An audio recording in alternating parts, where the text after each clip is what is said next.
Buenos días, mi nombre es José Mora y en primer lugar le agradezco mucho a Agustín López Canino por la oportunidad de compartir parte de mi historia como cubano y como exiliado. Como estamos en diferentes ciudades, pues él me ha enviado las preguntas y entonces pues las voy a responder una por una. La primera pregunta es, ¿cuándo, cómo y por qué abandoné a Cuba? Si me extiendo y entonces qué siento que me perdí, mi familia, qué fue arrebatado, alguna historia interesante. Bueno, el evento que precipitó nuestra salida de Cuba fue la intervención del negocio de mi tío Saúl en la calle 23 del Vedado, allá por el año 1963. Ellos suministraban equipos rayo X y representaban a la empresa Picker X-Ray. El gobierno tomó posesión de esto de manera completamente arbitraria. Era el negocio de su padre y eso le provocó a mi tío un ataque cardíaco, teniendo apenas 37 años de edad. Mis padres ya estaban divorciados y yo vivía con mi mamá en el nuevo Biltmore, lo que hoy en día se llama Atabey, no muy lejos del laguito. Eso todo lo recuerdo como si estuviera viviéndolo de ayer. Mi madre era maestra de piano en instructores de arte y se encontraba sola en la casa conmigo y con su piano. Tenía un baby grand y yo recuerdo estar en el piso coloreando en la sala mientras ella interpretaba un capuchito de Alelí. Y hasta hoy en día yo no puedo oír esa canción sin que se me agüen los ojos y me entre un nudo en la garganta. Simplemente no puedo oírla, me trae unos recuerdos que no sé qué decir. Ella en particular no quería irse. Mi abuela se negaba a salir de Cuba sin ella. Por fin le pusieron la precisa que o salíamos todos o nos quedábamos todos. Fue muy doloroso para ella. Ella de verdad no se quería ir, tenía su casa, tenía su trabajo, pero ella se daba cuenta que las cosas no iban a ser igual. Y entonces, bueno, la historia de esto fue una inspiración para mi tía y mi madrina, Hilda Pereira, escritora, que ella escribió Pericopín, Cuentos de Apolo, y entonces fue inspiración para su novela El sitio de nadie, que oficialmente era un libro de ficción, pero yo al leerlo enseguida, la primera línea dice José Javier tiene 1 metro de alto. Bueno, yo sabía que yo era José Javier. Y para cualquier persona de la familia, leer esa novela era recordar todos los personajes y recordar eventos actuales.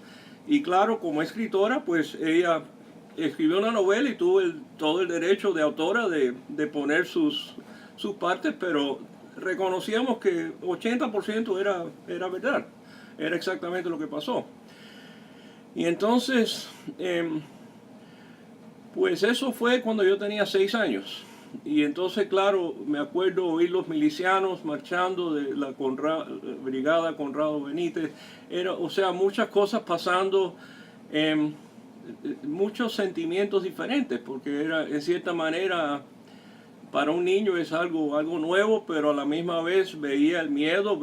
Por ejemplo, mencionaban un día, prendieron a Iglesias de la Torre. Entonces yo no sabía qué era ni prender ni quién era Iglesia. Después me di cuenta que hay personas que la iban desapareciendo. Inclusive un día mi padre, la verdad que nosotros mismos no pasamos dificultades como otras personas, pero un día mi padre llegó tarde y lo habían detenido por unas horas.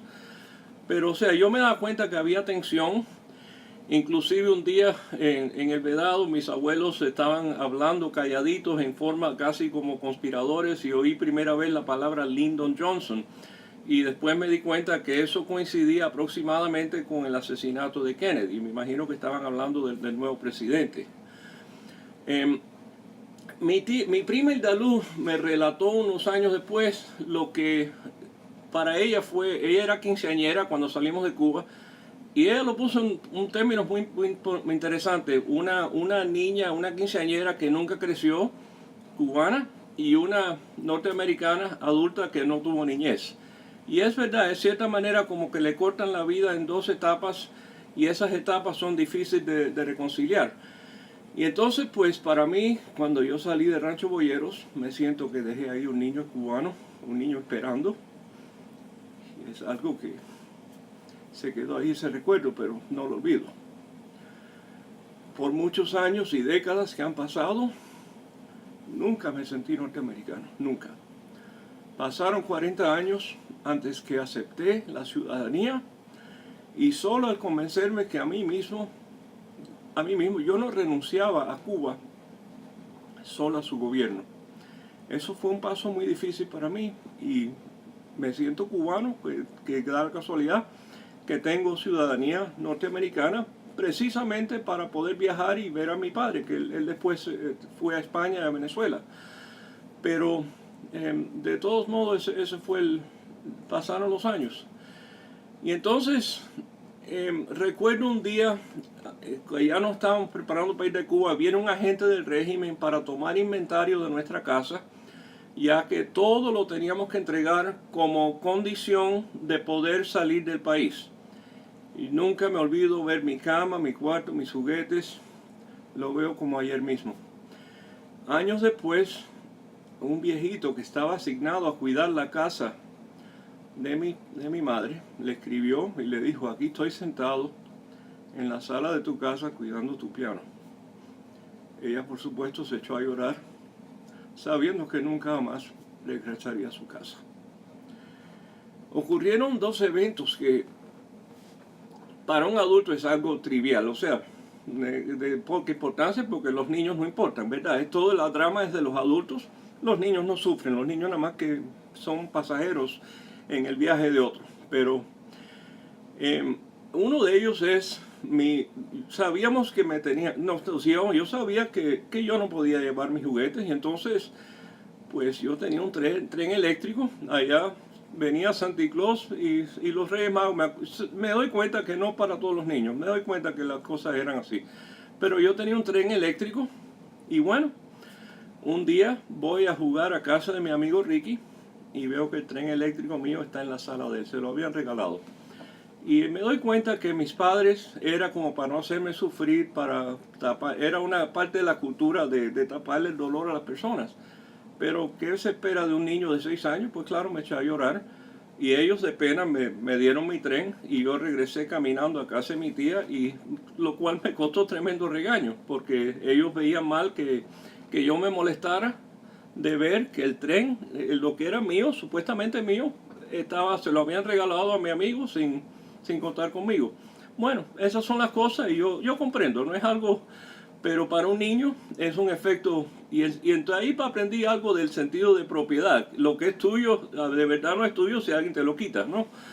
Pero ocurrió otro evento que mis padres estaban divorciados y entonces yo me pasaba los fines de semana en El Vedado, en la calle acá entre 15 y 17, y entonces los vecinos, mi mejor amigo era Chuchi, se llamaba Jesús Fonbellida, y entonces pues... yo tenía ahí, mi papá, los Reyes supuestamente me trajeron una bicicleta y me enteré después que mi padre se pasó la noche entera esperando en cola para poder conseguir esa bicicleta. Pero yo